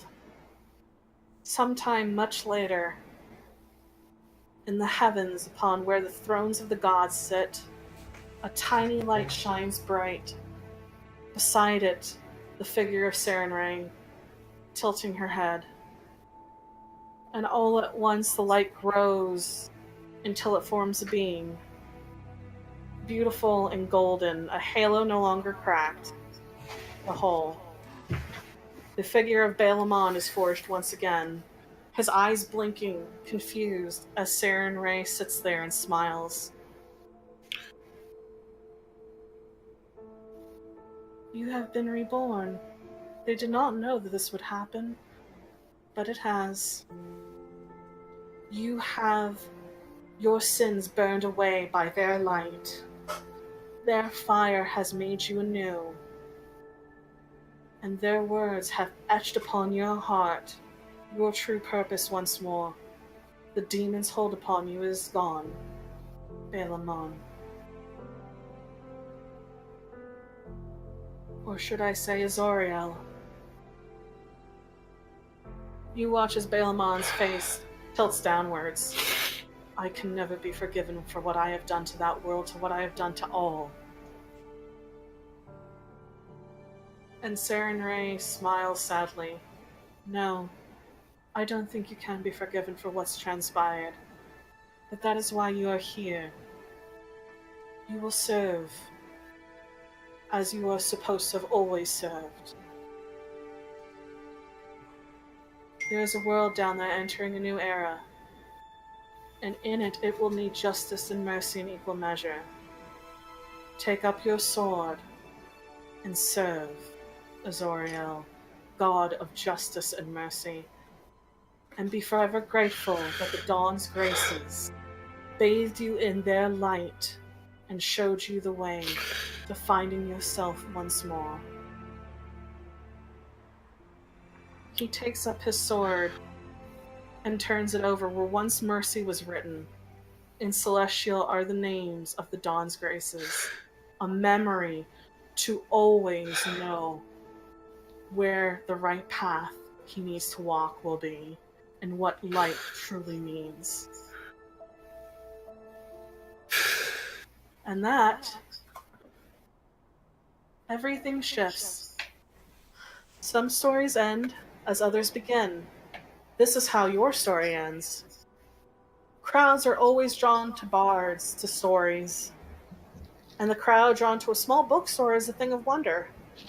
Wrapping around the building and down half the block, whispers fill the air as people crowd in telling the tales of the legendary Dawn's Graces and the stories found in the latest release of tales by the renowned bard and one of the saviors of the world, Rael.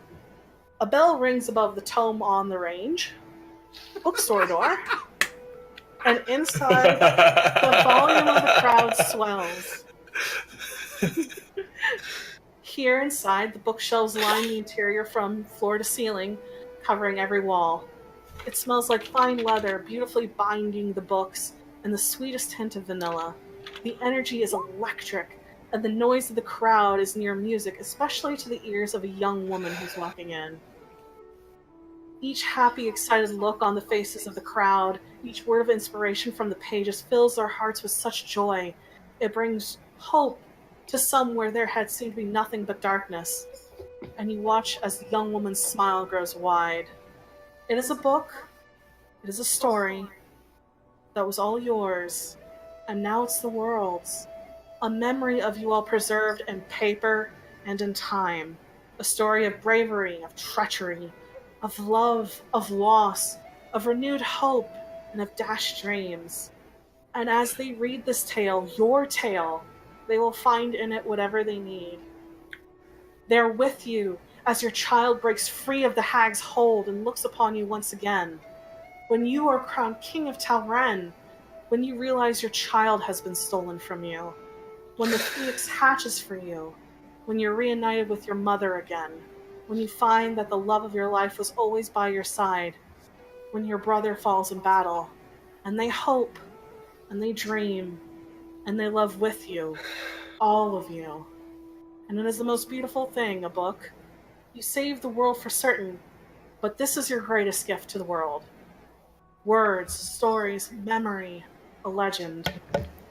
The young woman sees a girl, small and unable to reach the book, and the young woman smiles gently. She takes it and hands it to the little halfling girl, barely 3 feet tall, and she clutches it to her chest.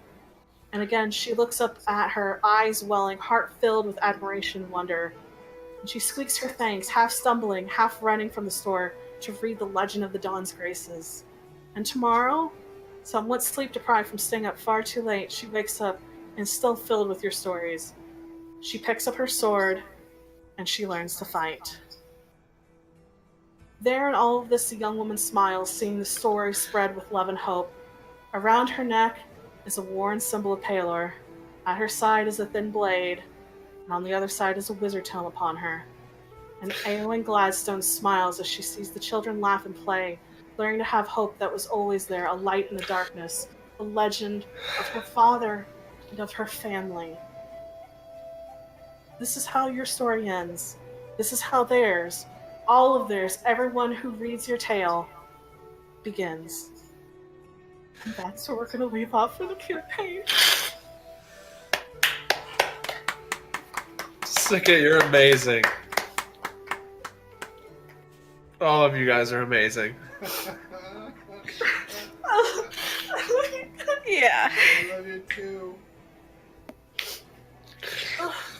I hope this has been everything you guys have ever wanted. Always has been.